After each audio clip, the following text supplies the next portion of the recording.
ओम श्री परमात्मने नमः। श्री हरि चैनल पर सब ऋषि मुनियों के चरणों में प्रणाम करता हूँ, सब संतजनों के चरणों में प्रणाम करता हूँ। सभी मेरे देशवासियों का स्वागत एवं प्यार करता हूँ। इस वीडियो को आप अंत तक सुने। इस वीडियो को सुनने वाले मेरे देश के हर कोने में घरों में बैठी माताएं के चरणों में मैं चरण स्पर्श कर रहा हूँ। बहनों और भाइयों को प्यार और नमस्कार। यह वीडियो श्री कृष्ण अर्जुन संवाद का है।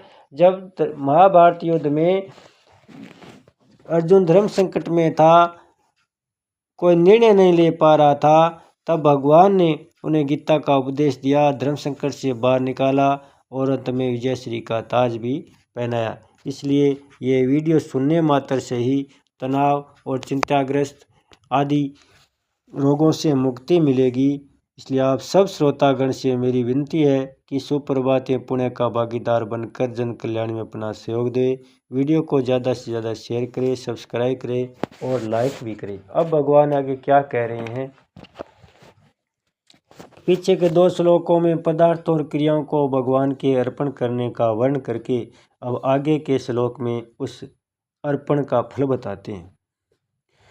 शुभाशुभ फलेरेवं मोक्ष्यसे करं बंधने संन्यास योग युक्तात्मा विमुक्तो मामुपेष्यसि।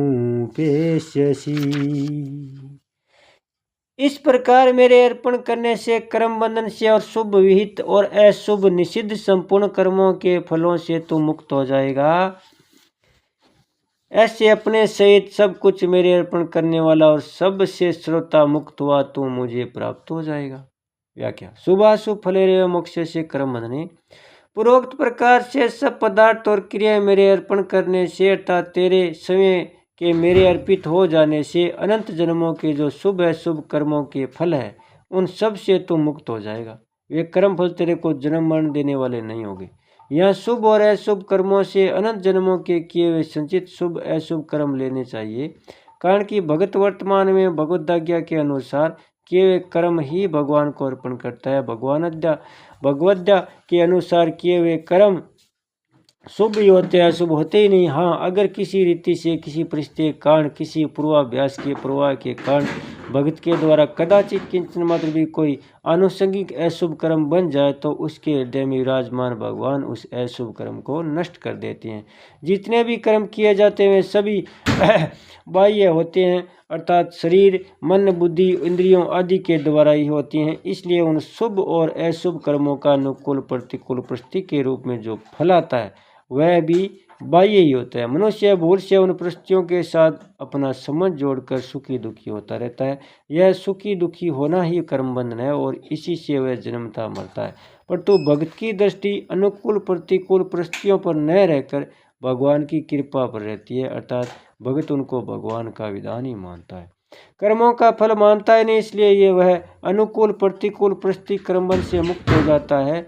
संन्यास योग युक्त आत्मा संपूर्ण कर्मों को भगवान के अर्पण करने का नाम संन्यास योग है। इस संन्यास योग अर्थात समर्पण योग युक्त होने वाले को यहाँ संन्यास योग युक्त आत्मा कहा गया है। ऐसे तो गीता में बहुत जगह संन्यास शब्द सांख्य योग का वाचक आता है, पर इसका प्रयोग भक्ति में भी होता है। जैसे मई सन्यास्य 18वें अध्याय का 97वां श्लोक।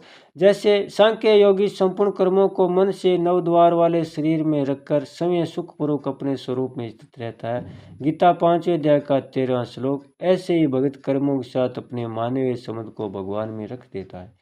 तात्पर्य यह हुआ कि जैसे कोई सज्जन अपनी धरोहर को कहीं रख देता है, ऐसे ही भगत अपने सहित अनंत जन्मों के संचित कर्मों को, उनके फलों को और उनके संबंधों को भगवान में रख देता है।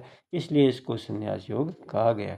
विमुक्तो सम मामुपेष्यसि प्रो श्लोक में तत्कुरु स्वमद्रपण कहकर अर्पण करने की आज्ञा दे। यहाँ कहते हैं कि इस प्रकार अर्पण करने से तू शुभ अशुभ कर्म फलों से मुक्त हो जाएगा। शुभ अशुभ कर्मों से मुक्त होने पर तू मेरे को प्राप्त हो जाएगा।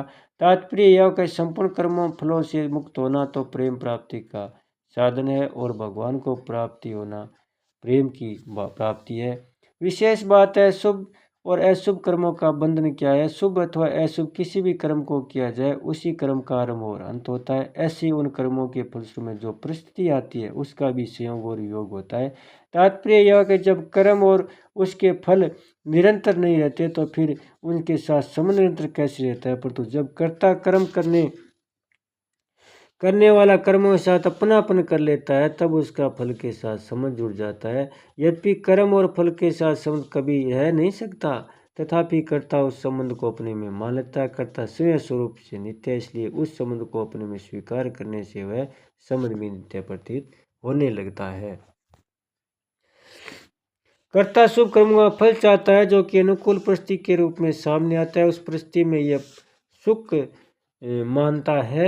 जब तक उस सुख की चाह न रहती है तब तक वह दुख से बच नहीं सकता, कारण कि सुख के आदि में और अंत में दुख ही रहता है। तथा सुख से भी प्रत्यक्ष स्वाभाविक वियोग होता रहता है। जिसके वियोग को यह प्राणी नहीं चाहता उसका योग तो हो जाता है, यह नियम है। तात्पर्य यह का सुख की इच्छा को यह नहीं छोड़ता और दुख को इसको नहीं छोड़ता।